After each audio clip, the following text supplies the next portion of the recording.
박보미 TV. 박보미 TV. 안녕하세요, 박보미입니다. 오늘 특별한 분을 모셨습니다. 아마 많은 분들께서 동학개미 운동이 일어났던 그때 정말 많은 영상을 통해서 우리가 만나볼 수 있었던 그런 분이신데요. 바로 염블리님으로 동하는 염승환 이사님 모셨습니다. 안녕하십니까? 네, 안녕하세요. 네, 반갑습니다. 간단히 그래도 모르시는 분들을 위해서 자기소개 한번 부탁드릴게요. 네, 저는 지금 현재 이베스트 투자증권에서 그 리테일 사업부 이사로 좀 근무하고 있는 염승환 이사라고 하고, 이제 아까 말씀해 주신 대로 그 2020년부터 이제 갑자기 좀 3프로 TV라든가 이런 데 이제 불러주셔가지고 그 이제 증권사에서 근무하다가 이제 뭐 우연히 유튜브를 하게 된 거죠, 어떻게 보면. 예. 그게 이제 업이 될 줄 사실 저도 잘 몰랐거든요. 물론 이제 그 후로 좀 시간이 지났지만 지금까지도 활발하게 좀 방송 활동을 하고 있는 염승환 이사라고 합니다. 반갑습니다.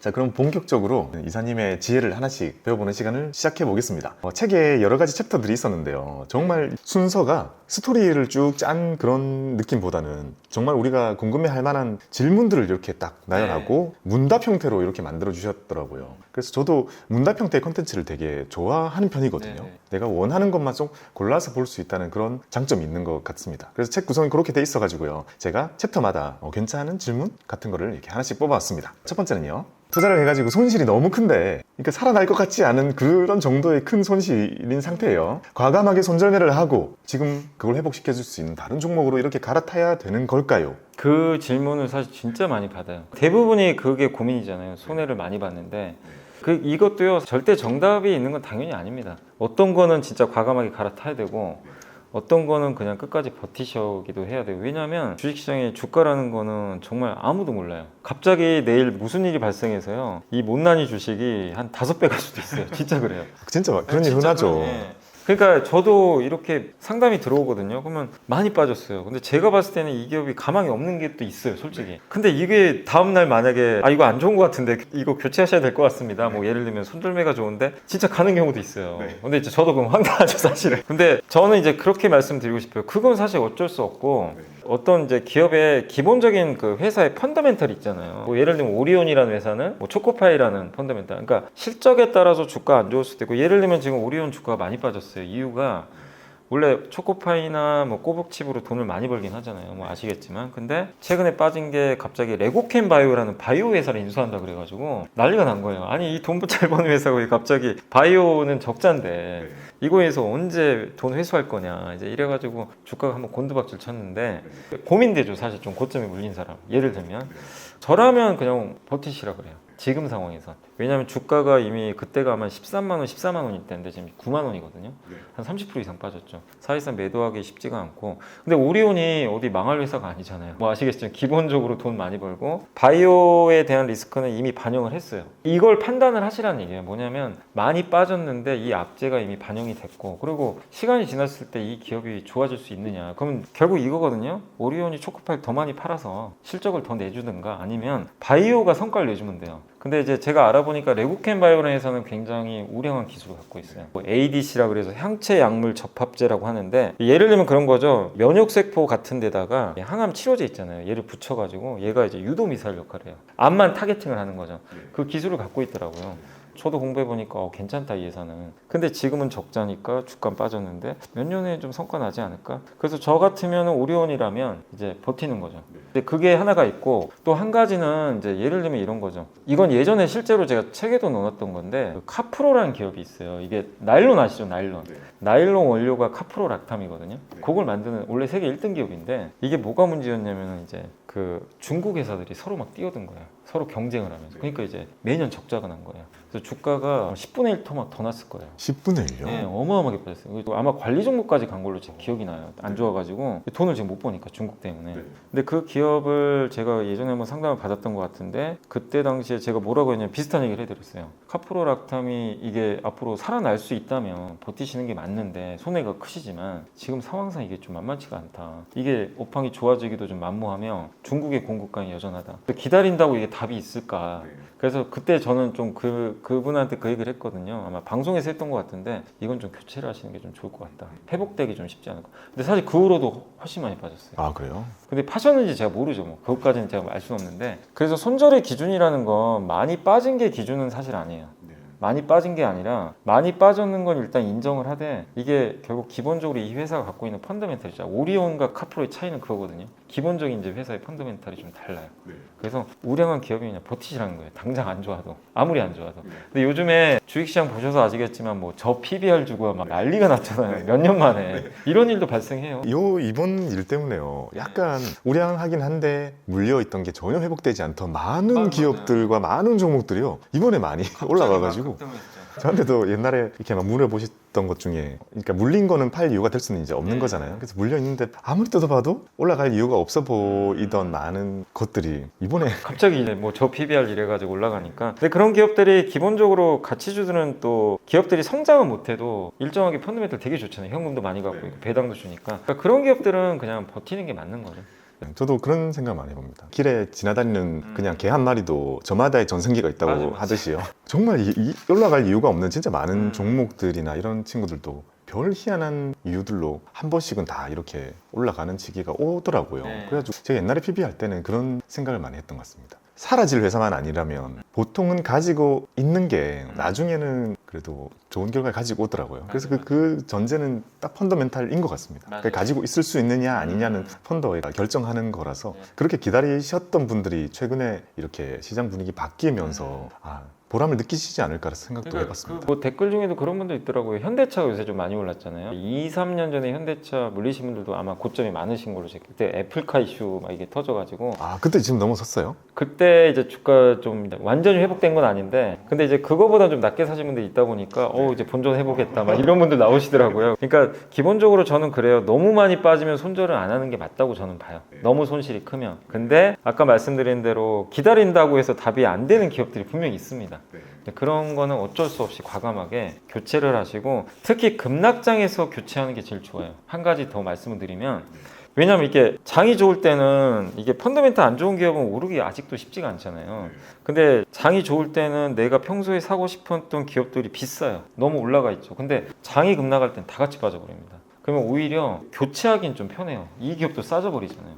내가 평소에 사고 싶은. 그래서 혹시라도 내가 만약에 이 기업은 진짜 손절을 해야 되겠다. 그러면 좀 급락장을 한번 이용을 해보세요. 급락장을 이용해서 정말 사고 싶었던 기업이 같이 떨어지니까 그게 좀 하나의 좀 팁이라면 팁이 아닐까 싶어요. 이미 가지고 있는 거는 많이 빠져가지고 급락이 와도 빠지긴 빠지겠지만 좀 덜 빠지니까요. 이미 빠져 있으니까 덜 빠지는데 내가 진짜 가지고 싶었던 비싼 종목들이 많이 빠진다면 그때를 종목 교체의 기회로 활용하면 좋겠다라고 말씀을 주셨습니다. 그 다음 질문은요. 매크로 많은 분들이 진짜 어려워합니다. 투자에 있어서 매크로는 어떤 개념으로 우리가 바라봐야 되고 실제로 매크로를 보면서 좀 체크를 하면서 활용하려고 한다면요. 어떤 거를 항목을 가져가면 좋을까요? 일단 이제 매크로라는 거는 매크로, 마이크로가 있는데 이제 매크로는 큰 거죠. 이름 영어 단어 그대로 큰 거고 마이크로는 그냥 기업 같은 거죠. 그러니까 아주 작은. 그래서 이제 마이크로라는 용어를 안 쓰고 대부분 매크로라고 쓰는데 매크로는 이제 한마디로 거시경제라고 그냥 생각을 해주시면 좀 좋을 것 같고 이제 거시경제에서 우리가 봐야 될 거는 제일 중요한 게 저는 이제 금리라고 생각을 하거든요. 제일 중요한 건 금리. 중요하죠. 금리에 따라서 모든 게 다 결정이 됩니다, 사실은. 그래서 금리라는 거는 어떻게 보면 저도 이제 강연회 같은 데서 물어보거든요. 금리가 도대체 뭘까 이렇게 물어보면 대부분이 이제 그 얘기를 이자 아니냐. 그게 사실은 어떻게 보면 맞는 일이죠. 금리라는 건 그거죠. 내가 돈을 빌려줬을 때 이제 그 대가죠.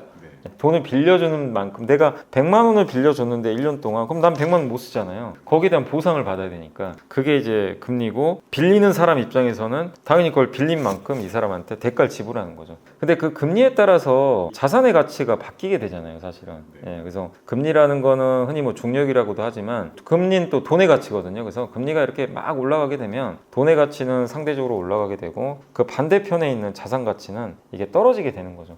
그러다 보니까 금리에 의해서 모든 이제 가격들이 좀 결정이 된다라고 좀 봐주시면 좋을 것 같고, 그래서 금리가 저는 어쨌든 이런 이제 매크로를 볼 때 가장 중요한 지표고, 금리가 이렇게 꾸준하게 올라가는 구간에서는 주식시장의 성과가 아주 뭐 좋았지는 않았던 것 같아요. 왜냐하면 2022년도 기억하시겠지만 그때 물가 때문에 금리를 너무 많이 올려버렸잖아요. 그래서 그때 주식시장이 많이 부러졌지만, 지금은 금리를 인하한 건 아닌데 올해 아마 금리를 낮춘다고 하죠. 그래서 미국의 10년 만기 이제 국채 금리가 5%에서 한때 3.7까지 떨어졌거든요. 근데 그러다 보니까 주식시장이 또 그 금리랑 반대로 또 올라가 버린 거죠. 그래서 금리가 어쨌든 높고 낮음에 따라서 내가 의사 결정을 사실 할 때 거기에 영향을 많이 주게 됩니다. 그러니까 여러분들도 아마 기억하시겠지만 2022년도에는 많은 분들이 은행에 달려갔어요. 뭐 고금리 특판 같은 거 나오니까 주식해서 5% 벌기 쉽지 않은데, 아니 5% 정기예금을 준다고? 그러니까 상대적으로 이게 안전한데 이쪽이 금리가 높으니까 여기 또 안전하잖아요. 그럼 주식의 매력은 당연히 떨어지는 거죠.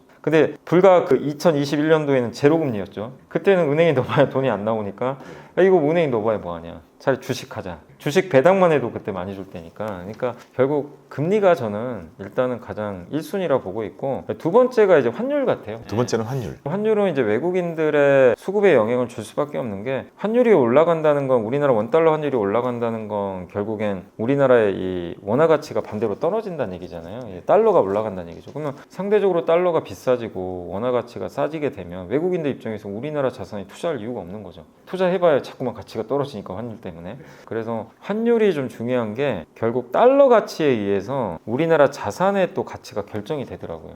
그래서 달러가 올라갈 때는 상대적으로 미국이 좋은 거죠. 그리고 우리나라 자산 가치는 떨어지고, 달러가 약할 때는 한국이 또 매력이 있는 거죠. 그래서 환율 보실 때는 달러를 보시면 좋을 것 같아요. 그래서 달러를 결정하는 거는 그냥 이것만 기억하시면 돼요. 두 가지인데, 일단 달러는 미국 돈이니까 미국 경제가 좋고 미국의 가치가 좋으면요, 달러는 당연히 올라갑니다. 그 나라 통화. 근데 미국보다 중국이 지금 경기가 안 좋다. 그럼 상대적으로 달러가 훨씬 좋은 거죠. 위안은 약해지고. 근데 반대가 되면은 달러는 약해지는 거죠. 그렇게 이제 평가하시면 되고, 그래서 미국과 미국이 아닌 국가의 경기 차이를 보면서, 아, 미국이 상대적으로 좋은데? 작년에 아시겠지만 중국 경기 너무 안 좋았잖아요. 그러니까 이제 달러는 굉장히 높게 올라갔고, 두 번째가 미국의 이제 금리죠. 아까 제가 말씀드렸죠. 금리가 돈의 가치니까. 그래서 금리가 오르면 달러는 올라가게 돼요. 근데 미국이 계속 금리 올렸잖아요, 그동안. 그러니까 이제 달러 가치가 근데 이게 작년에는 이게 두 가지가 같이 결합되니까 초강세로 가버린 거죠, 달러가. 근데 이제 올해는, 그러면 만약에 여러분들도 한번, 이거는 뭐 숙제는 아닌데 한번 곰곰이 생각해 보세요. 중국 경기가 여기서 더 이상 안 나쁘다면, 만약에 지금 안 좋은데 만약에 올라간다면, 그리고 미국은 이제 금리 낮추겠죠. 그러면 달러는 어떻게 될까요? 이제 요건데 뭐 어려운 건 아니잖아요. 그럼 제가 방금 설명드린 거에 의하면 떨어질 확률이 높죠.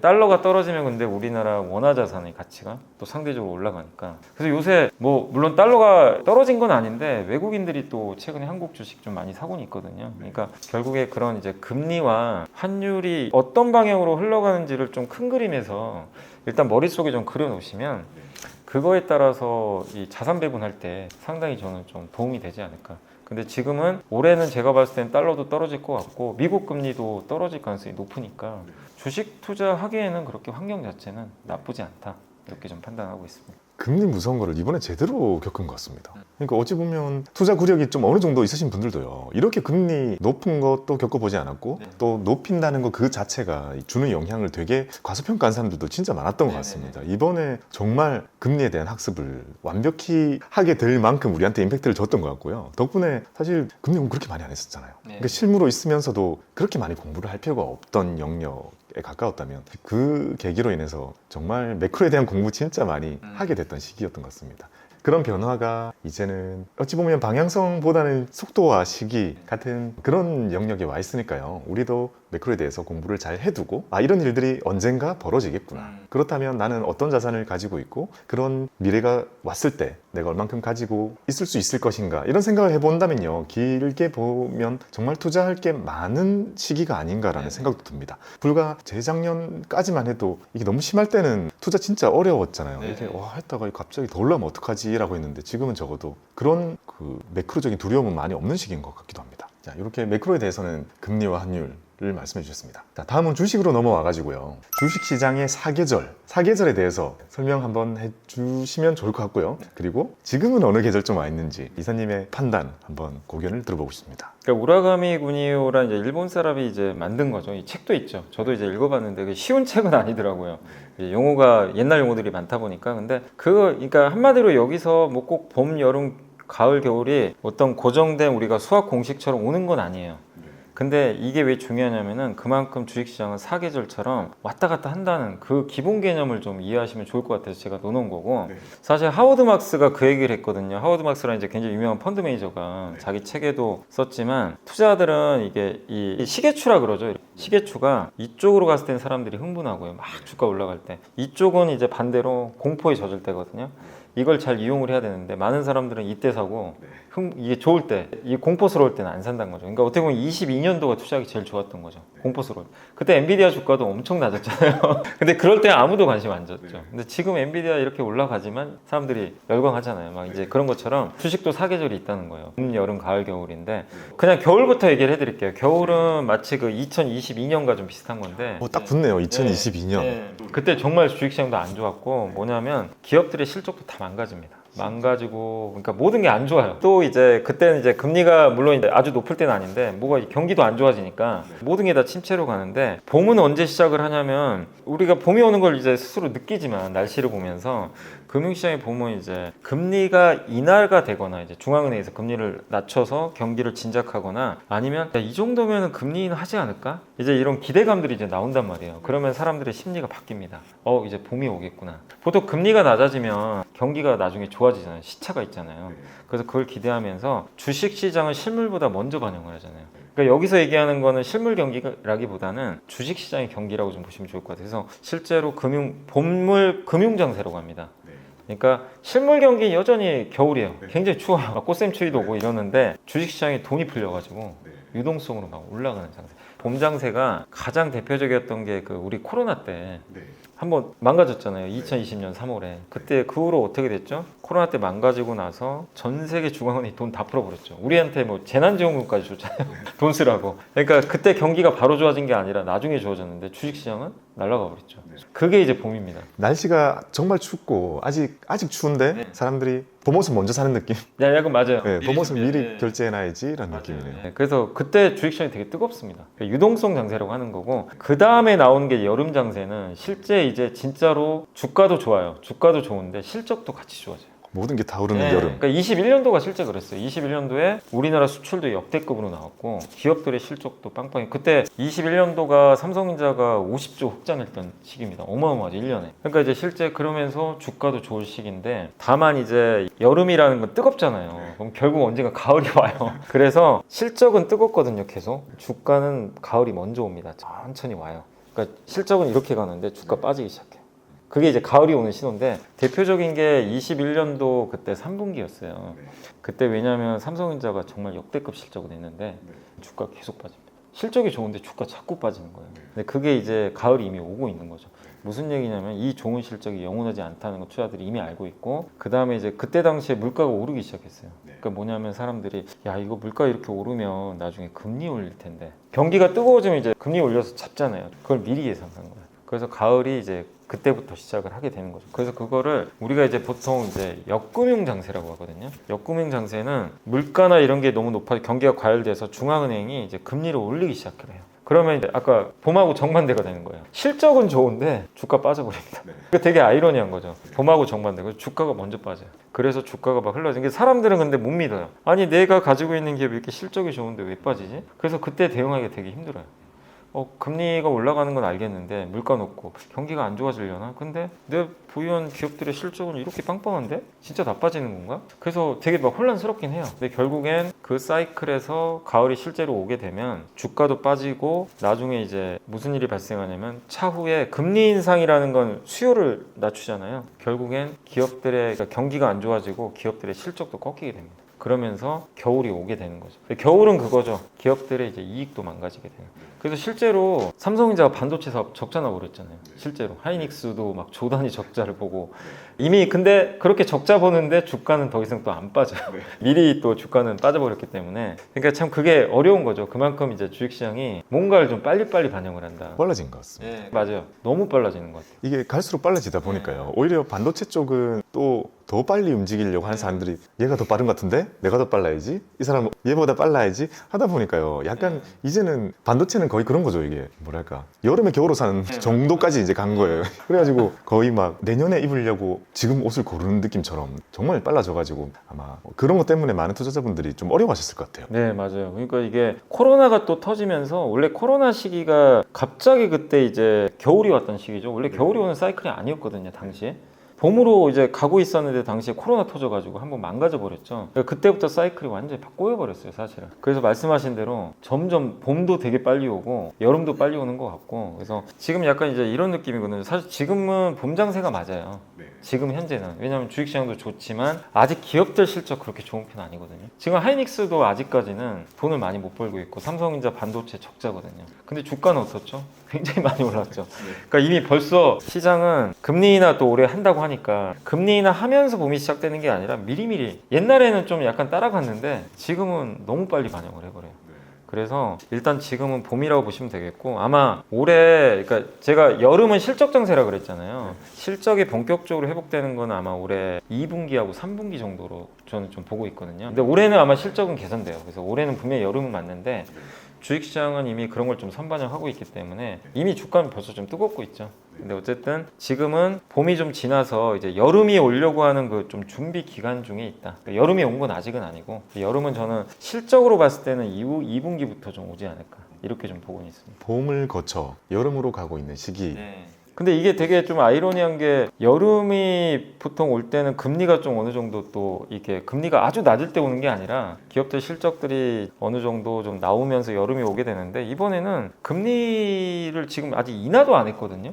인하한 것도 아닌데 봄이 너무 빨리 와가지고 그러니까 금리 인하하면서 실적 장세랑 겹쳐버릴 수도 있어요. 그러니까 이게 정확하게 좀 표현하기가 되게 애매해져 버렸어요. 근데 그냥 그걸 제외하면 실적만 놓고 보면 이번 2분기부터는 좀 여름 장세가 또 시작될 수도 있다 이렇게 판단하고 있습니다. 그러니까 이게 어떨 때는 찰떡같이 탁탁 붙을 때가 있다면 이번은 진짜 약간 너무 빨라져가지고요. 저 그런 생각 들더라고요. 뉴스 보는데요. 겨울이 너무 따뜻해가지고요. 겨울잠을 자고 있던 동물들이 실수로 깬다고 하더라고요. 날씨가 너무 따뜻해버리니까요. 근데 사실 아직 겨울이 안 끝났으니까 다시 추운 겨울이 오잖아요. 오게 되면 그 친구들 중에 상당수가 못 살아남는다고 또 하더라고요. 너무 슬픈 거예요. 지금도 약간 그런 것 같아요. 금리 인하 얘기 진짜 많이 하면서 그걸 이렇게 가지고 와서 땡기다 보니 우리가 그로 인해 올라갔던 주식 시장이 과연 혹시 그렇게 먼저 깨버린 겨울잠 자고 있던 개구리가 되면 어떻게 되나라는 걱정을 좀 하게 되더라고요.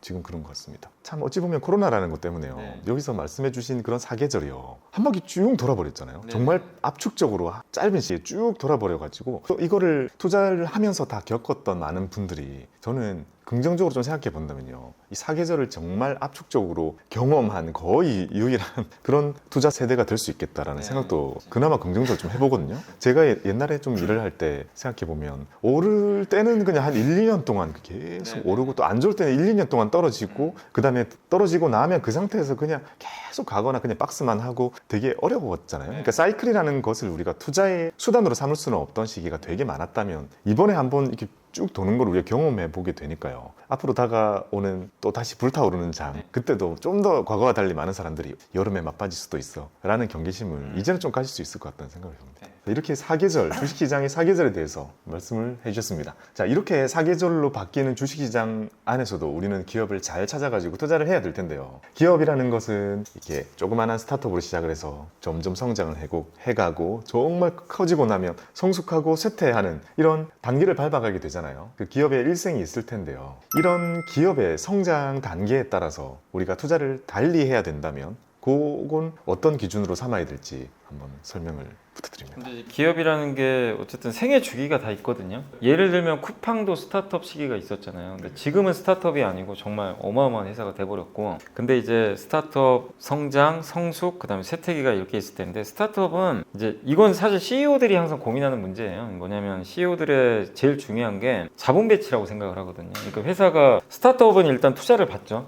받아서 이걸 도대체 어떻게 해야 되나, 자본 배치를 해야 되는데 일단은 돈을 아직은 못 벌 때니까 마케팅도 많이 해요. 쿠팡도 얼마나 돈 많이 썼습니까? 막 로켓 배송에 돈 많이 들어갔잖아요. 근데 이것도 이제 당시에 이제 어떻게 보면 이제 경영진의 전략이었죠. 근데 결국 성공했죠. 실패했으면 사실 돈만 날리고 역사 속으로 사라졌겠죠. 그게 이제 CEO의 역량인데, 그러니까 이 받은 돈을 가지고 어떻게 할 거냐. 그러니까 예를 들면 지금 마켓컬리 같은 데가 지금 굉장히 좀 돈을 많이 못 벌고 있다 보니까 굉장히 좀 어려운 상황인데, 거기 이제 김슬아 대표님은 고민이 그거죠. 여기서 상장을 해서 돈을 더 조달을 해야 되고, 어쨌든 생존을 하긴 해야 되거든요. 자금을 조달받아서. 그러면서 사업도 계속 키워야 되고. 그러니까 굉장히 좀 어려운 단계는 맞아요. 그래서 제 생각에 그래요. 스타트업 기업은 이제 아직 상장하기 전 기업들이 많으니까 그 기업들을 개인 투자분들이 직접 하기는 굉장히 어렵잖아요. 근데 그래서 그건 사모펀드 영역인 것 같아요. 사모펀드에서 주로 이제 외부의 비상장 기업들, 똘똘한 기업들 지분 투자해가지고 상장시킨 다음에 이제 엑시트하는 것처럼, 그거는 근데 개인 투자들의 할 수 있는 영역은 솔직히 아닌 것 같아요.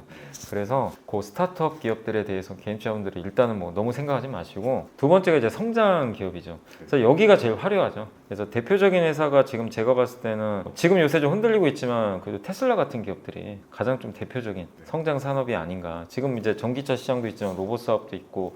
근데 그 일론 머스크도 계속 좀 고민하잖아요. 지금 번 돈 가지고 계속해서 로봇 투자하고 계속 성장을 하기 위해서 끊임없이 뭐 일도 하고 하는 것처럼, 결국 이 성장 산업은 계속 조달한 이런 자금들 가지고 어떻게 하면 한 단계 더 성장을 할까. 왜냐하면 이제 생존 기간은 이미 지나갔거든요. 그래서 한 단계 회사를 레벨업 시키고 그 다음에 독점 상태로 만들어 놔야 되거든요. 옛날에 뭐 구글도 그랬고 아마존도 결국 독점됐고 쿠팡도 지금은 어떻게 보면 좀 독점된 상태죠. 근데 그런 것들을 하기 위해서 끊임없이 자본 배치를 해야 되는 게 바로 성장인데, 여기는 어쨌든 하이 리스크 하이 리턴이죠. 그게 잘못됐을 때, 아니면 외부 경쟁자가 들어와서 이거를 깨버렸을 때는 굉장히 이제 주가가 폭락하게 되고, 그 성벽이 이제 단단해지면은 계속해서 고성장을 하게 되는 건데, 테슬라는 어쨌든 그걸 좀 잘 그림을 그동안 좀 그려왔던 것 같아요. 그래서 성장 산업은 어쨌든 여러분들이 이쪽에 투자했을 때는 엄청난 보상이 들어오지만 항상 고민하셔야 될 게, 이 성장이 영원할 수가 없어요. 언젠가 끝납니다. 지금 스마트폰 성장 안 하잖아요. 근데 애플이 주가가 그만큼 올라왔지만 요새 좀 버벅대는 것도, 애플 아이폰 팔아가지고 이제 새로운 게 없거든요. 어떻게 보면 약간 이제 애플도 성숙기라고 봐야 되겠죠. 약간 이제 그런 느낌인데, 결국엔 이 영원한 성장은 없기 때문에 성장하는 산업들의 요즘에 이제 제일 잘 나가는 게 AI잖아요. 그래서 AI 산업에 투자하시는 건 좋은데, 이 산업들이 영원하다고 생각하지 마시고, AI 산업에 내가 투자했을 때 이 기업이 실제로 성장하면서 돈도 벌어야 되잖아요. 돈을 벌 수 있는지, 그리고 경쟁자들이 막 들어오는지, 이런 것들을 많이 체크를 하셔야 됩니다. 그러니까 예를 들면 작년에 배터리 기업들의 주가가 굉장히 좋았잖아요. 뭐 아시겠지만 상당히 어마어마한 이제 주가 상승이 나왔는데, 그 기업들의 주가가 2분의 1, 3분의 1 토막이 나버렸어요. 그 이유는 뭐냐면 성장이 꺾여서 그런 거죠. 전기차 갑자기 안 팔려요. 거기다가 경쟁사들이 막 또 들어오기도 하고, 뭐 중국의 경쟁도 심하기도 하니까. 그러니까 이런 것들을 꼭 반드시 투자분들은 체크하셔야 될 것 같고, 그다음에 세 번째가 이제 결국에 성숙기죠. 뭐 예를 들면 이제 애플이라든가, 우리나라 따지면 뭐 이런 뭐 통신이나 뭐 은행이나 더 이상 성장은 이제 좀 없는. 대신에 이제 이런 기업들은 배당을 많이 줍니다. 근데 이렇게 성숙기에 있는 기업을 선택할 때는요, 주주들한테 돈을 많이 돌려주는 기업을 선택하시는 게 좋아요. 애플이 이렇게 성장 못하는데도 주가가 좋았던 건 1년에 자사주 매입을 한 100조씩 하더라고요. 100조 원이요? 네, 거의 100조가. 지난해 한 100조 했어요. 한국 돈으로. 워낙 돈도 많이 벌지만 어마어마한 돈을 빌려서 자사주 매입을 하더라고요. 그러니까 왜냐하면 이제 성숙기에 접어들었는데 주주들한테 돌려주니까 주가가 반응을 합니다. 그러니까 성장으로 할 수가 없다 보니까. 근데 우리나라는 그게 좀 약했잖아요. 그래서 이번에 정부가 하려는 게 그거거든요. 저 PBR. 너무 기분 좋습니다, 진짜. 예. 그것 때문에요. 그러니까 너네 돈 많이 버는데 돌려줘라, 주주들한테. 이거 그냥 여기 쌓아놓지 말고.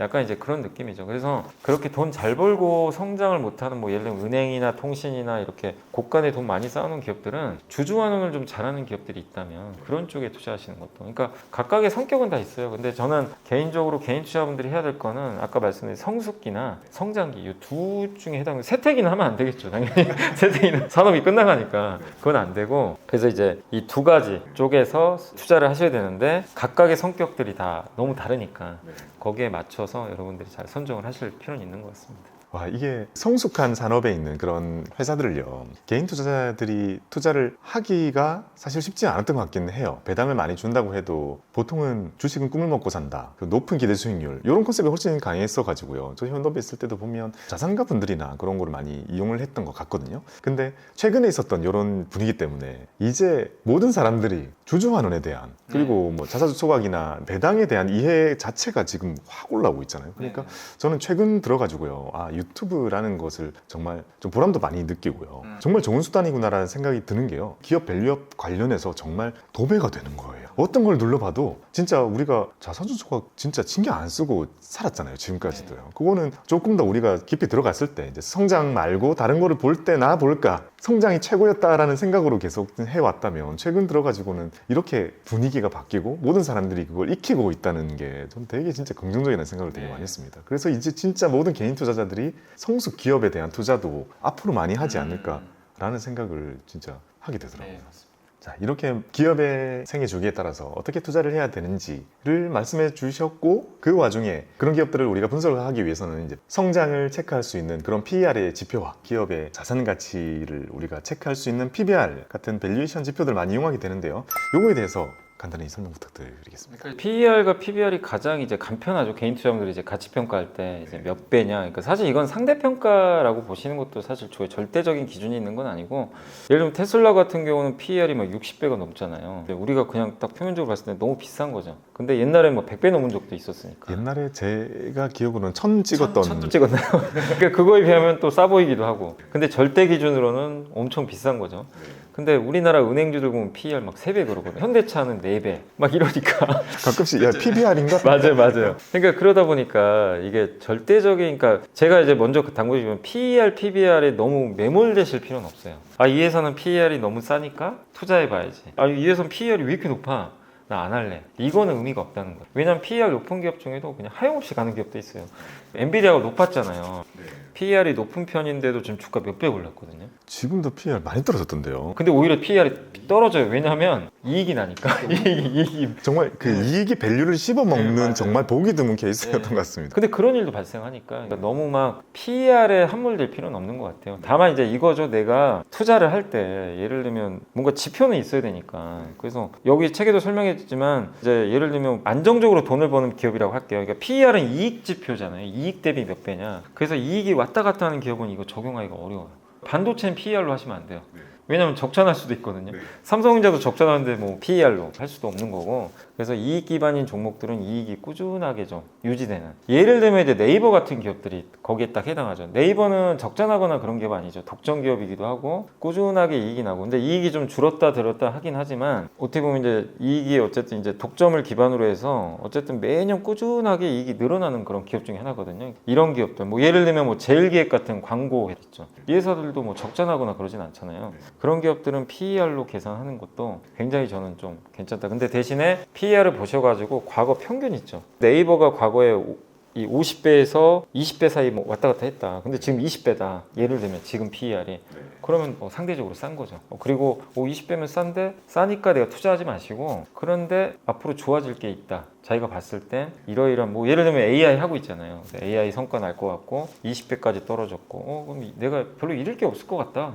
이 상황에서 좋은 호재만 나오면 언제든지 올라가고, 이제 그런 지표로 활용하시면 좋아요. 근데 예를 들면 이제 50배까지 왔어요. 만약 주가가. 그럼 거기서 이제 고민을 해봐야 돼요. 더 좋아질 수 있을까? 이 50배를 넘어야 되잖아요. 그러니까 엔비디아 같은 뭐가 나오면 가는 거예요. 그러니까 이제 그렇게 비교를 하는 거죠. 과거 수치를 보면서. 그리고 이제 뭐 예를 들면 카카오하고도 비교할 수도 있어요. 근데 동종 업종이니까. 그래서 경쟁 업종 기업과의 비교. 얘는 왜 이렇게 낮지? 얘는 왜 이렇게 높지? 이런 것도 통해서 상대적으로 얘가 싸다면 얘를 할 수도 있는 거고. 그 다음에 이제 PBR은 자산 가치 대비한 거잖아요. 근데 이제 이익이 1년에 1조 났다가 다음에 갑자기 적자 났다가 막 이런 반복되는 회사들 있잖아요. 대표적으로 반도체, 정유업종, 석유화, 경기 타는 업종들 있죠. 이 기업들은 몇 년 벌다가 몇 년 막 적자 보고 이러거든요. 그러면 PER로 할 수가 없어요. PER 계산이 안 되죠. 마이너스인데. 그래서 이 기업들은 이제 PBR로 하는 거죠. 제가 이제 여기 책에도 넣어드렸지만 이제 삼성전자 같은 경우는 PBR이 평균 1.1배에서 2배 왔다 갔다 해요. 하이닉스가 0.9배에서 1.6배 왔다 갔다 합니다. 근데 이제 삼성전자 하이닉스가 작년 초였던 것 같은데 이 밴드 하단에 다 있었어요. 이제 그때는 부담이 없는 거죠. 예를 들면 이제 굉장히 낮은 수치니까. 반대로 만약에 지금 하이닉스는 상단 넘어버렸거든요. 넘었어요. 이미 넘었어요. 이제 고민되는 거죠. 그러니까 이때는 더 좋아지는 걸 찾으셔야 돼요. 그럼 지금은 그러니까 하이닉스를 투자하기가 좀 쉽지 않고, 상대적으로 하이닉스는 저 고점을 넘었는데 삼성전자는 지금 PBR이 1.4배인가 5배밖에 안 돼요. 중간도 안 돼요 아직. 그럼 이제 상대적으로 삼성전자가 이유가 있어서 못 간 거죠. AI에 좀 반도체에서 좀 밀렸거든요. 하이닉스에. 이런 거예요. 힌트를 드리면 지금 하이닉스는 높은데 삼성은 평균보다 못하단 말이에요. 근데 올해 실적은 좋아지는 것 같고 반도체 돌리는데, 근데 이걸 뚫고 올라가려면 AI에서 뭔가 보여줘야 되거든요. 근데 공부를 해봤더니 결국 삼성도 하이닉스를 쫓아가지 않을까 확신이 든다면 지금 삼성전자 사는 게 더 나은 거죠. 상대적으로 저렴한.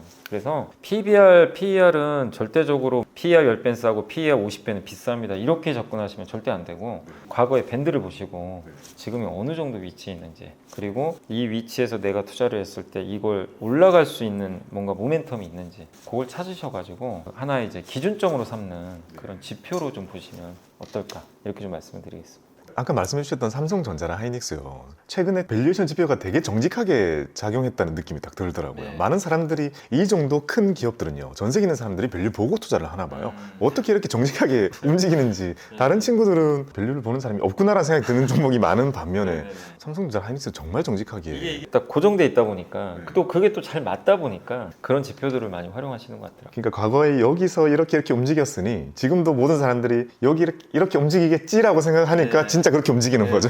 그럴 수 있죠. 네.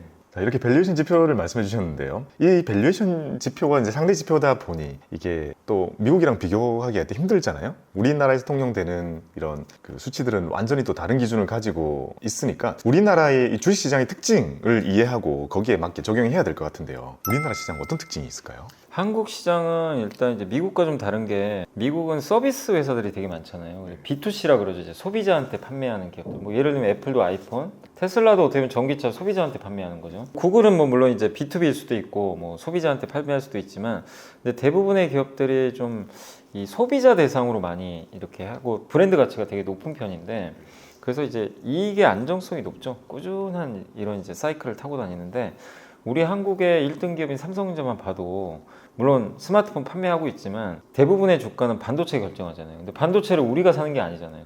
그죠? 기업들이 사니까. 흔히 B2B라 그러죠. 그래서 기업 고객이 많다 보니까 그 얘기는 뭐냐면 중간재를 많이 만들어요. 그러니까 최종 소비재가 아니라, 그래서 경기에 되게 민감합니다. 그래서 경기가 안 좋아지면은 엄청난 적자를 보기도 하고, 경기가 또 좋아지면은 엄청난 성과를 내요. 그래서 우리 한국 증시 같은 경우는 경기가 좋을 때는 전 세계 증시 어느 증시보다 제일 많이 올라요. 특히 코로나 때도 제일 많이 올랐거든요, 한국 증시가.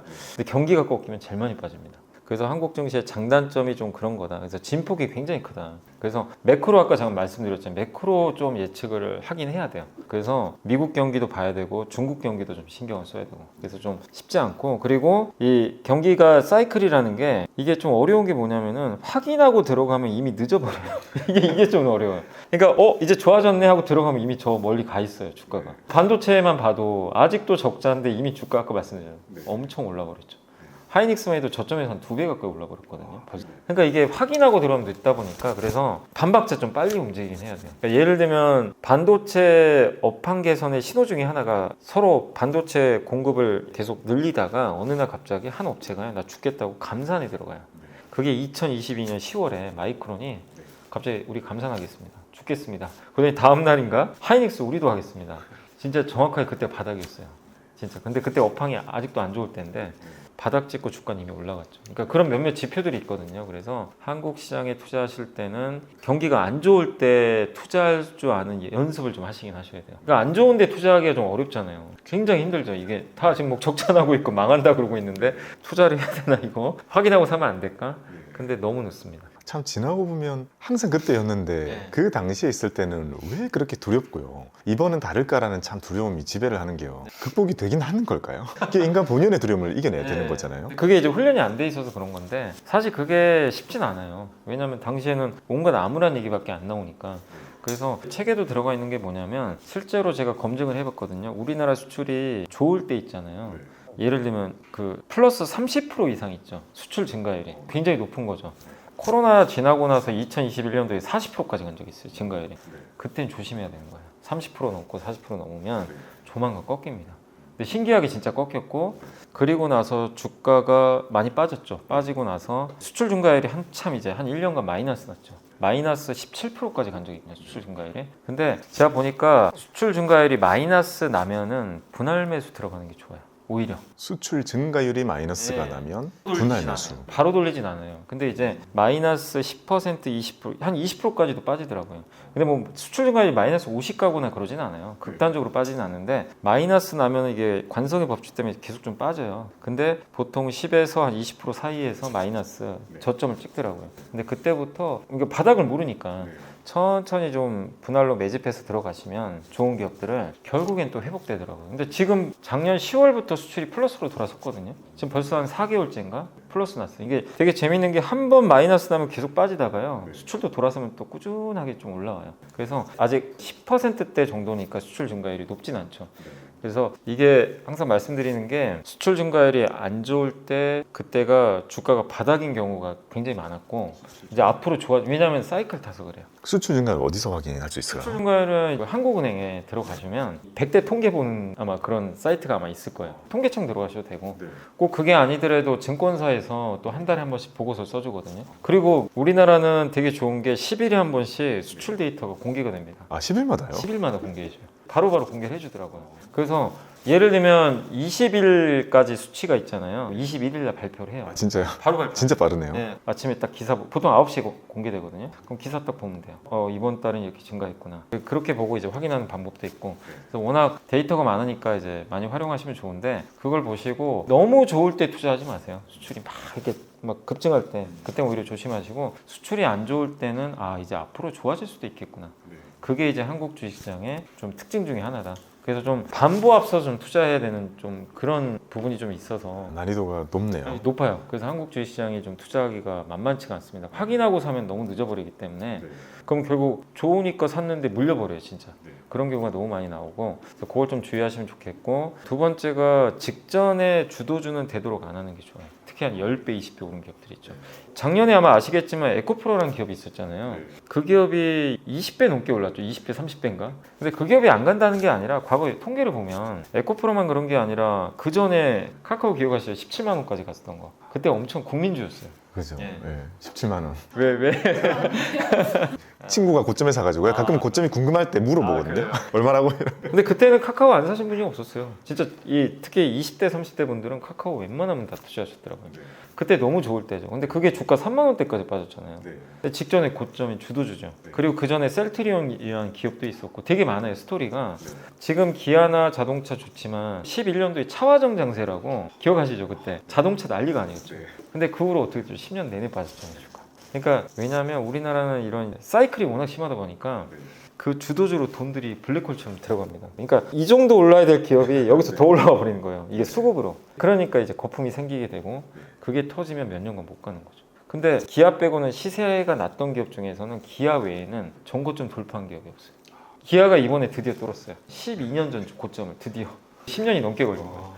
그러니까 제가 당부드리고 싶은 거는 너무 시세가 화려하게 나고 있는 기업들은 이거를 단기로 대응하는 건 좋아요. 왜냐하면 살아있으니까 뭐 짧게 사고 팔고 이건 좋은데 뒤늦게 나 이거 장기 투자해야지. 이건 굉장히 위험한 방법 중에 하나입니다. 우리 한국은 그게 너무 심했어요. 이게 한 기업이 그런 게 아니니까. 역사가 증명하니까. 그래서 이전 시장의 주도주는 되도록 좀 피하는 게 저는 좀 좋다. 이렇게 좀 말씀드리고 싶습니다. 이전 시장의 주도주. 그러니까 그 주도주라는 게 뭐 적당히 올랐으면 상관없는데 그리고 여전히 성장한다면 상관은 없을 수 있어요. 근데 너무나 화려하게 시세를 냈던 기업이라면 이게 주가 회복이 좀 만만치가 않다.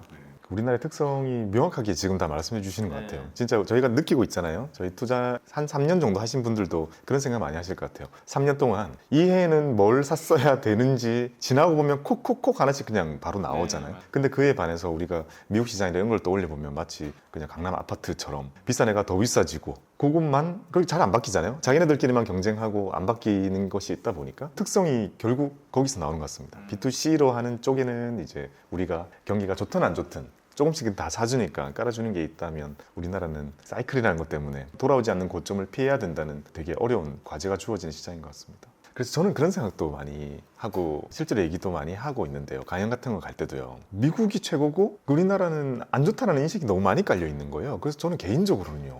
그렇게 생각 안 하거든요. 예전에 미국 주식에 물린 적이 있었고 미국 주식 물린 거는 정말 회복을 쉽지가 않더라고요. 그러니까 우리나라 거는 돌고 도니까요. 얘도 기다리면 올라올 거야 라는 그런 기대감을 가질 수 있잖아요. 근데 미국은 지금 되게 좋지만 2018년도에 훅 빠졌을 때는 너무 하락이 컸어가지고 특히 진짜 기약 없이 기다려야 된다는 그런 거 되게 쉽지 않더라고요. 그래서 저는 오히려요. 우리나라 지수 안 오른다는 것도 결국 지수가 안 오른다는 건 계속 이렇게 옆으로 요동치기 때문이지만 역으로 생각해보면 이렇게 떨어졌을 때 확실히 돌아온다 다시 올라갈 거다라는 기대를 가질 수 있는 시장 몇 안 된다고 저는 말을 하거든요. 외국 사례들 보면 미국처럼 쭉 오르는 시장도 있지만 한없이 계속 빠지는 시장도 있잖아요. 근데 우리나라는 계속 이렇게 요동치니까 어떤 거를 사더라도 진짜 그 기업이 이상한 것만 아니라면 우리는 기대해 볼 수 있고 그 확신이 더 강하게 느껴지더라고요. 그러니까 이제 그게 좀 어려운 게 개인 투자자분들은 처음에는 이제 그런 걸 잘 모르시다 보니까 모르고 항상 좋을 때 장비 빼실 때 이제 들어오다 보니까 이게 아까 말씀드린 사이클 타니까 좋을 때 사면 이제 물려버리고 시작을 하니까 그래서 바닥에 또 팔고 나가시고 그 다음에 또 좋을 때 또 들어오세요. 저 궁금한 게요. 시장이 이제 불탈 때가 이제 2020년도도 있었잖아요. 최근에도 있었지만 과거에도 있었잖아요. 제가 그래도 그 업력이 훨씬 짧으니까요. 그 이전에 2010년대 더 이전까지 갔을 때요. 그때 이렇게 불타던 시장에도 똑같았나요? 비슷했죠. 그러니까 이제 물론 이제 그때 주도주는 다른데 제가 이제 기억하는 가장 불탔던 시장은 2007년도예요, 사실. 2007년에 금융위기 오기 전이죠. 그때는 중국 주식이 난리가 아니었죠. 중국이 2008년도에 베이징 올림픽 했잖아요. 그러니까 이제 미국도 좋았지만 2003년도에 이제 이라크 전쟁 터졌잖아요. 이제 부시 대통령이 이제 이라크 침공해가지고 전쟁 나고 나서 그 후로 되게 안 좋았죠, 사실은. 또 당시에 2004년도에 중국이 또 금리 인상한 적도 있어가지고 주가지수 한 번씩 흔들리긴 했는데 근데 기본적으로 그때 전 세계 경기가 중국이 이제 2008년도에 베이징 올림픽을 준비해서 그런지 모르지만 중국이 어마어마한 투자를 할 때였어요. 그러니까 비교도 안 될 정도로 인프라 투자도 많이 하고 중국이 이제 막 성장할 때죠. 수출도 많이 하고. 7년에 그랬군요. 그래가지고 이제 그런 이제 투자들이 집중되니까 그래서 그때 당시 주도주가 석유화 아니면 이제 건물 질 때 필요한 것들이 뭐 철강. 그다음에 이제 배로 운송해야 되니까 조선주가 대장주였죠 그때. 현대 미포조선이 지금의 에코프로 정도였어요. 작년에 에코프로. 약간 그 느낌. 어마어마했어요. 산업도 완전히 다르네요. 그때는 조선주가 1등이었어요. 그때 포스코가 이번에도 70만 원 갔다 왔지만 당시 70만 원 한번 찍고 왔거든요. 그때는 삼성전자는 왕따주였어요. 가지도 않았어요. 그때 반도체는 암울했던 시기예요. 왜냐하면 반도체는 선진국이 중요한데 그때 뭐 선진국 경기가 아주 좋을 때는 아니고 그때 모든 게 다 중국이 다 블랙홀처럼 다 빨아들일 때여가지고 그때가 중국 중심으로 이머징들이 완전히 꼽히던 시기거든요. 그래서 이제 우리나라에서도 그쪽에 수혜받는 기업들이 자고 일어나면 막 급등해 있는 거예요. 근데 그때는 지금과 좀 달랐던 건 뭐냐면 지금 직접 투자 많이들 하시잖아요. 그때는 다 간접 투자했어요. 그때 이제 유명했던 게 그 적립식 펀드. 내 월급의 일부를 매월 적립식으로 펀드에 자동으로 들어가는 거죠. 사실 이제 그러다 보니까 그 펀드 회사들이 돈을 또 많이 벌던 시기인데 그래서 간접 투자가 그때는 되게 유행했고 그래서 그때는 뭐가 유행했냐면 그 특정 펀드가 쓰는 증권사 창구 있죠. 그거 따라서 매매하는 것도 유행했어요. 아 진짜요? 이 펀드에서 사나? 그래서 아침에 그거 보고 막 단타하신 분도 되게 많았고 근데 실제로 주가가 막 급등하는 거예요. 그런 것도 좀 유행을 했었고 그때 정말 지수가 2003년도에 500이었거든요. 이라크 전쟁 때 2000까지 갔으니까 2007년에 2003년도에 500이었어요. 500이었어요.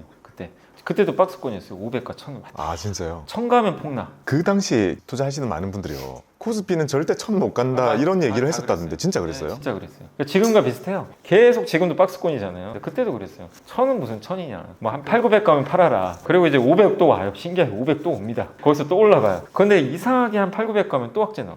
수치만 다를 뿐 똑같은 얘기를 지금도 하고 있는 거네요. 근데 그러다가 그때 중국 이거 붐 일면서 위가 2000까지 열려버린 거예요. 그러면서 이제 우리나라 또 글로벌 기업들 많이 나오게 되고 그래서 이제 그 후로 이제 1000에서 2000 또 박스권 한 10년간 왔다 갔다 했고 막 이제 그런 시기가 있는데 항상 반복되는 것 같아요. 우리나라 정신은.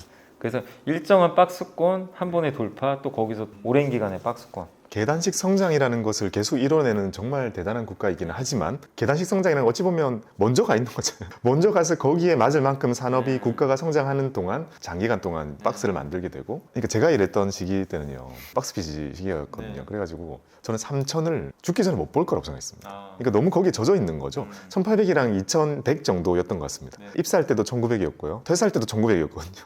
그것만 계속 보다 보니까 지수가 3000을 갈 거라는 전제를 안 하고 투자를 하게 되더라고요. 근데 시간이 지나가지고 3000 넘는 걸 보게 되면서요. 아, 내가 엄청 큰 걸 놓치고 있구나. 우리나라의 저력과 가격 대자체의 상승, 지수 대상승에 대해서 항상 열어둬야 되는구나라는 생각을 그때 거의 처음 하게 된 것 같더라고요. 그래서 저는 제 후대 자녀 세대 이때쯤 가면 진짜 4, 5천 인데 애들이 투덜대면서 박스야 라는 얘기를 할 거라고 생각을 하거든요. 그래서 이런 관점으로 전반적으로 볼 때도요. 우리나라 주식시장은 너무 투자하기 좋은 곳이라고 생각합니다.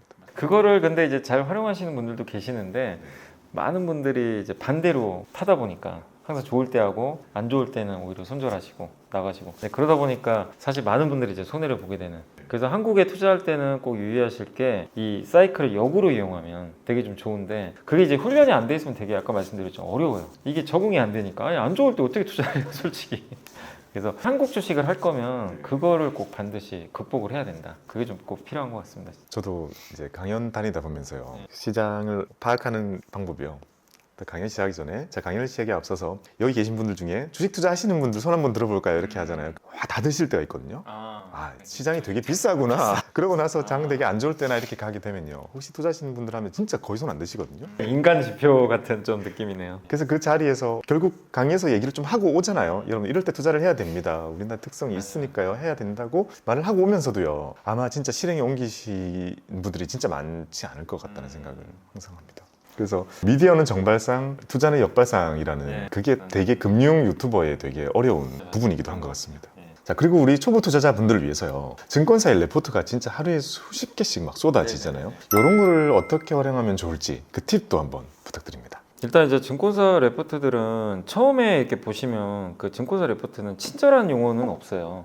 아시겠지만 이제 애널리스트들이 개인 고객 대상으로 이거 만드는 게 아니잖아요. 법인이죠 주로. 법인 쪽에. 그래서 어떻게 보면 그들만의 용어를 많이 써요. 그래서 그걸 해석하기가 되게 어려운데 근데 이제 그거를 익숙하신 분들이 다 알죠. 보면서 예를 들면 YOI라는 표현을 개인처럼 모르거든요. 처음에. 근데 우리는 알잖아요. 전년 동기 대비, 뭐 전년 대비 뭐 이렇게 좀 알 수 있는데 그런 난해한 용어들이 있기 때문에 기본적으로 일단 보고서를 보실 때 읽어봐야 어쨌든 눈에 절대 안 들어옵니다. 뭐 읽는다고 해도 그래서 대부분 보는 게 목표 주가만 봐요. 처음에 목표 주가 이 정도 간다고? 굉장히 이제 착각하시는 거죠. 그냥 목표 주가는 목표 주가예요. 그게 마치 갈 거라고 생각하시더라고요. 진짜. 목표는 높게 잡으니까요.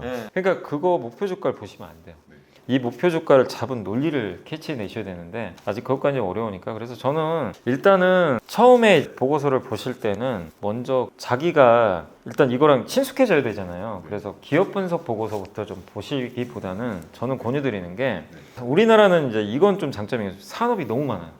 진짜 웬만한 산업 다 있잖아요. 반도체, 조선, 자동차부터 해가지고 뭐 2차 전지 없는 게 없는데 이 중에 자기가 하나 좀 일단 한두 개를 골라보세요. 자기가 좀 좋아하고 자기 좀 관심 자신 있는 뭐 예를 들면 내가 뭐 엔터 쪽에 관심이 있다. 난 K-팝이 좋으니까 그러면 이제 엔터 이쪽을 잡고 엔터랑 좀 관련 있는 것 중에 하나가 예를 들면 컨텐츠면 이쪽에서 뭐 광고나 드라마 쪽도 있잖아요.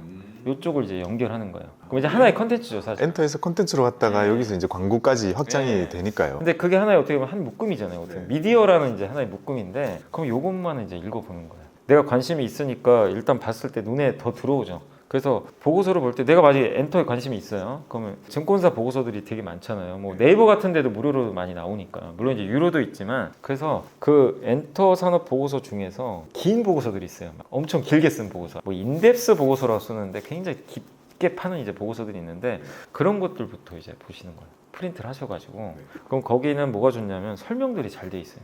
기초적으로 좀 엔터 산업에 대해서. 그리고 가장 저는 권유드리는 게 처음 애널리스트 데뷔하신 분들이 있어요. 나 이 보고서 처음 씁니다. 엔터. 왜냐 그게 왜 공부하기 좋냐면 그 보고서는 이 사람도 처음 이제 쓰는 거니까 기초부터 써요. 자기도 공부하면서 쓰는 거거든요. 그러니까 그럼 같이 공부해요. 그래서 이제 처음 애널리스트 데뷔하잖아요. 보통 이제 애널리스트가 RA라 그래가지고 리서치 어시스턴트로 들어와서 선배가 있죠. 선배 밑에서 배우다가 약간 도제 형식이라고 해야 되나? 그러다가 이제 그 선배가 다른 데 가거나 아니면 이제 자기가 새롭게 어떤 파트를 맡게 되면 무조건 이제 자기가 데뷔를 할 때는 보고서 써야 되거든요. 산업 보고서 써야 돼요. 그 보고서는 굉장히 처음 쓰는데 대충 쓸 수 없잖아요. 자기 데뷔하는 건데 데뷔작이니까 정말 열심히 씁니다. 저는 그 보고서 무조건 봐요. 그래서 그런 보고서를 보시면 일단 긴 페이지지만 한번 읽어보시면 이제 눈에 들어올 거예요. 그런 것들을 엔터에 관심 있으면 계속 여러 개 찾아보는 거예요. 그래서 계속 읽으세요. 몰라도 상관없어요. 모르면 요새 챗 GPT 잘 돼 있으니까 용어 모르면 옛날에 네이버 검색했잖아요. 그냥 GPT한테 물어보세요. 요새는 이제 바로 답변해 주니까 훨씬 좀 더 수월하더라고요. 그래서 그거 보면서 이 세상에 뭐 진짜 공부 안 하고 되는 건 없으니까 그러고 한번 읽어보시면서 자기가 요약을 해야 돼요. 어떤 내용인지. 우리 책 보고 요약하는 것처럼 그것도 요약을 하고 더 좋은 거는 그렇게 요약한 거를 혹시 뭐 가족이나 친구나 뭐 말할 수 있으면 아니면 뭐 자기 블로그 있으면 블로그에 쓰시든가 누구한테 한 번 더 전달을 하면요. 자기께 돼요. 뭐 아마 해보셔서 아시겠지만 선생님이 좋은 게 공부한 걸 전달하는 순간 또 한 번 더 들어가잖아요. 머릿속에. 네, 그런 효과가 있는 거죠. 그래서 그거를 자기가 잘하는 것부터 좀 먼저 해놓으시면 다른 산업에 이제 적용하기가 되게 쉬워져요. 점점. 그럼 이제 보고서가 다 눈에 들어옵니다. 천천히. 그래서 일단 저는 산업에 대해서 기초적인 것부터 좀 공부를 해놓으셔라. 산업 보고서부터. 네, 그걸 해야 그 다음에 거기 관련된 뭐 예를 들면 JYP, 하이브 이런 그 보고서 밑에 또 기업 분석 보고서 다 들어가 있거든요. 그거 볼 때 수월해요. 근데 이 전방 지식이 없는데 그냥 갑자기 JYP를 보잖아요. 이게 매칭이 안 돼요, 잘. 예, 그래서 되게 어렵게 느껴지고 반도체도 비슷하고 근데 반도체 난이도가 워낙 어렵긴 하지만 그래서 저는 개인적으로 좀 쉽게 접근할 수 있는 산업은 뭐 엔터라든가 음식료가 상대적으로 좀 쉬운 편이죠. 그걸 뭐 낮게 얘기하는 게 아니라 우리가 매일 먹는 거다 보니까 근데 반도체는 우리가 안 보잖아요. 눈에 안 보인단 말이에요. 그래서 사실 좀 어려워요. 그래서 우리가 일상에서 볼 수 있는 것들 위주로 일단 먼저 그런 것들을 하셔야 돼요. 그러니까 이런 거를 저는 최소한 3년은 하셔야 된다고 생각해요. 3년 정도 훈련을 해야 이게 눈에 들어옵니다. 근데 빠른 분들은 1년 안에도 할 수 있겠죠. 그러면서 기업 분석 보고서 같이 보면 실력이 늘고 그 다음에 기업 분석 보고서보다도 예를 들면 이제 이런 거죠. 뭐 진짜 엔터 보고서를 보다 보니까 예를 들면 JYP가 너무 괜찮을 것 같아요. 자기가 이제 엔터를 보다 보니까 이거 우리나라 기업 진짜 괜찮다. 근데 평소에 내가 박진영 씨를 좋아해요. 예를 들면 JYP잖아요. 그러면 전자공시 들어가서 사업보고서 있잖아요. 전자공시에 거기 들어가서 그럼 기업 설명 회사가 다 해놓잖아요. 그게 사실 더 좋아요. 그럼 JYP에 대한 설명이 쫙 나오죠. 그걸 한번 읽고 기업 분석 보고서를 보면 더 쉽죠. 이게 훈련이 안 돼 있으면 되게 좀 처음에 어렵습니다, 사실은. 그게 이제 훈련이 되면 쉽게 돼요. 그리고 제일 힘든 게 그거예요. 읽는 건 쉬운데 읽고 저는 반드시 요약을 해야 된다고 생각하는 게 요약을 할 때 자기 머릿속에 이해된 게 요약이 되는 거거든요. 요약할 때 이해가 안 되는데 요약할 수가 없잖아요. 이해가 돼야 요약이 되는 거니까. 그래서 저는 꼭 반드시 요약을 하셨으면 좋겠어요. 뭐든 읽고 요약을 해야지. 읽고만 하면 그냥 그거는 나중에 증발되더라고요. 이 지식 자체가. 따로 노트 만드셔가지고 요새 에버노트도 있고 많이 있으니까 거기에 이제 기업별로 하시든 산업별로 하시든 이게 나중에 또 자산이 됩니다, 사실은. 네, 그래서 그걸 체계적으로 조금 훈련하시면 그러니까 저는 제일 좀 안타까운 게 그런 분들도 계세요. 증권사 보고서 보지 마라. 그거 믿을 거 못 된다. 막 그런 분들 계시잖아요. 뭐 그렇게 얘기하시는 분들도 있는데 저는 그건 절대 아니라고 생각하고 아니 우리 개인 투자자들한테 이렇게 좋은 참고선 저는 없다고 생각하거든요. 아니 뭐 엔터나 반도체 산업에 우리가 현장에 있는 것도 아니잖아요. 어떻게 알아요, 사실 그 정보들을. 또 기업에 전화한다고 일일이 알려줄 것도 아니고.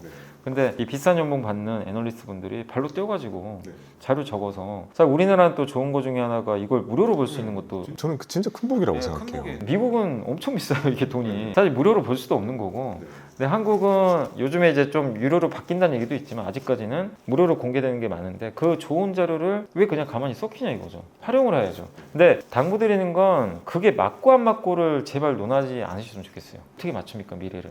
그러니까 이걸 통해서 공부하시고 같이 예측을 해서 합리적으로 추론을 하면 되는 거지. 야, 너 왜 이거 틀렸어? 이게 아니란 말이에요. 근데 그분들은 주가 맞히는 분들이 아닌데 개인 투자분들한테 제가 이제 드리고 싶은 말씀 마치 주가를 맞추길 원하는 것 같더라고요. 근데 절대 그런 분들은 아닙니다. 이분들은 애널리스트는 분석하는 분들이에요. 주가 예측자가 아니에요. 그래서 목표 주가에 너무 신경 쓰지 마시고 이 논리가 내가 공부한 논리랑 좀 다르다 그러면 이 의견은 이분이 이렇게 주장하는 게 자기가 봤을 땐 틀린 것 같다. 그럼 그렇게 생각하시면 돼요. 본인 의견대로 가시면 되지. 그거 가지고 뭐 따지실 필요도 없고 왜 못 맞췄냐 이럴 필요도 없는 거죠. 그래서 그게 좀 저는 좀 안타깝더라고요. 너무 개인 투자분들이 증권사 애널리스트나 이런 보고서를 좀 불신하는 거, 이건 저는 아니라고 생각해요. 정말 큰 무기 같은데. 저도 진짜 완전히 공감합니다. 저도 RA를 했었는데 아, 아리 하셨고요. 그때 겪어본 제가 그 분들이 진짜 고생 많이 하시거든요. 정말 업무 강도가요. 제가 거기 일하면서 일단 느꼈습니다. 나는 죽어도 일을 못할 것 같다는 생각이 들 만큼 업무 강도가 정말 심하더라고요. 근데 그 많은 노력이 지금 보면 많은 사람들이 마치 그냥 정성스럽지 않게 쓰거나 이걸 뭐 기관을 위해서만 쓰거나 뭐 이렇게 생각하시는 분들 많지만 사실 그 논리를 맞추기 위해서 이제 열심히 노력하는 거잖아요. 그리고 결과라는 것은 사실 변수가 다른 거기 때문에 다른 결과가 나오는 건데 저도 되게 안타까운 거예요 그때요. 아니 왜 이렇게 열심히 고생한 게 전혀 다른 잣대로 이렇게 평가받아야 되는가. 그래서 저는 한때 생각했던 게요, 목표 주가를 없앤다면 진짜 이 애널리스트 분들의 스트레스에 대부분이 없어질 것 같다는 생각도 했었을 만큼요, 우리가 읽어야 될 거는 그 밑에 있는 내용이에요. 그러니까 사실 목표 주가 낮춘다고 해서 나쁜 게 아니거든요. 목표 주가 낮추는 근거가 있잖아요. 그걸 보고 오히려 이건 매수 신호다라고 보는 경우들도 있어요. 이거 더 이상 나쁠 게 없는데. 다만 이제 주가 괴리가 너무 발생해가지고 낮추는 경우인데 내용을 읽어보면은 사란 내용이에요. 네, 맞아요. 네. 그러면 사실 그거는 나쁜 게 아닌데 사람들이 너무 그냥 목표 주가만 봐요. 사실 예전에 저도 그랬어요. 초창기에는 주식 처음 할 때는 저도 목표 주가 보고 다 똑같더라고요. 네, 처음 할 때는 목표 주가 올리면 좋은 거고 낮추면 안 좋은 것 같고 진짜 여기까지 가겠네 이런 이제 생각을 하는데, 사실 목표 주가보다 중요한 건 거기 들어가는 논리고, 그리고 개인 투자자분들 당부드리고 싶은 건 애널리스트 분들도 그걸 그냥 허투루 쓰는 게 아니라 이분들도 스트레스가 심한 게 이게 다 평가가 돼요. 온갖 평가 다 들어갑니다. 펀드 매니저들도 평가하고 회사에서 평가하고, 그리고 대부분이 계약직이거든요. 뭐 아시겠지만 만약에 자기 성과 안 나오면 재계약이 또 안 될 수도 있어요. 그러니까 함부로 쓸 수가 없어요. 어떻게든 자기 논리를 정확하게 이제 추론을 해가지고 정말 잘 맞추기 위해서 노력하시는 분들 중에 또 하나거든요.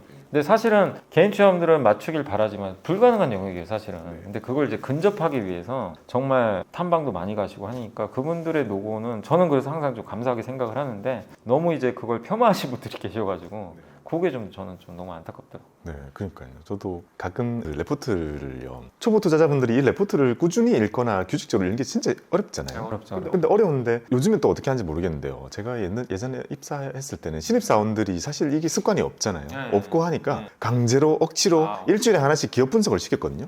기업 분석을 발표를 시키니까요, 그 의무감이라고 할까요? 그걸 해야 되니까 어쩔 수 없이 억지로 하는 기간이 되게 길었던 것 같습니다. 그러니까 매일 하기 싫은데 발표해야 되니까 매일매일 보던 게 이제 어느 순간 습관이 돼 있어가지고요. 나중에 지나서 하지 않아도 됨에도 불구하고 이건 당연히 봐야 돼. 왜냐? 여기 필요한 정보가 있으니까. 라는 생각을 좀 했던 것 같고요. 그 다음에 그런 거 있잖아요. 목표 주가나 이런 것과 다르게 적혀 있는, 다르게 밑에 내용에는 이 사람이 전하고자 하는 메시지는 약간 숨어 있는데? 이런 느낌도 읽다 보면 좀 느껴지는 것 같거든요. 그래서 초보자 투자자분들은 약간 억지로 하는 그 식이라는 거를 만들어야 될 것 같아요. 그래서 요새 제가 주변 지인들한테 하는 얘기는요, 투자하는 친구들 몇 명 딱 있으면 단체방 하나 만들어 두고 돌아가면서 한 명씩 공부 다 한 다음에 줄글로 쭉 적어라고, 그거를 억지로 이제 하고 안 하면 벌금 뭐 이런 거를 만들어 가지고 억지로 하는 시기를 반드시 만들어야 될 것 같다는 생각이 듭니다. 자, 이제 마지막으로요, 책에 대해서 몇 가지만 좀 질문을 드려보겠습니다. 단독 출간을 이번에 두 번째로 하시게 되는데요, 이번에 또 추가적으로 하게 된 이유가 있으실까요? 일단 이제 첫 번째는 정말 아주 기초적인 개념이었어요. 그러니까 이제 이론적인 거죠, 사실은. 예를 들면 이제 그런 거죠. PER이면 PER이 뭔지.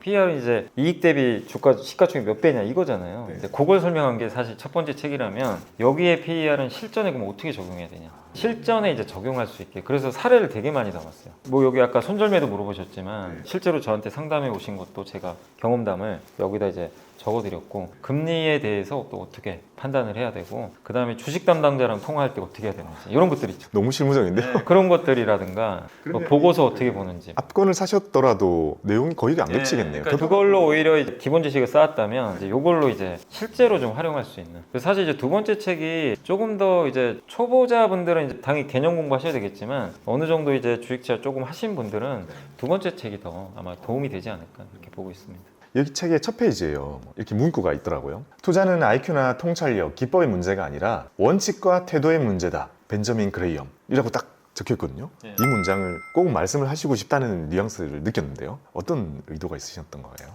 그러니까 이제 투자는 이제 어떻게 보면은 그 많은 뭐 기법들도 있고 뭐 여러 가지 것들이 있잖아요. 자기만의 스타일도 있고. 근데 흔들려요, 사람이 하다 보면. 그러니까 내 원칙이 이게 있으면 그걸 좀 지켜줄 줄 알아야 되는데 투자라는 거는 변수가 너무 많다 보니까 자꾸 흔들리게 되더라고요. 저도 저만의 좀 원칙이 있긴 있지만 어떤 기업이나 산업을 바라볼 때 그날 막 주가 움직임에 따라서 저도 막 휩쓸릴 때가 있거든요.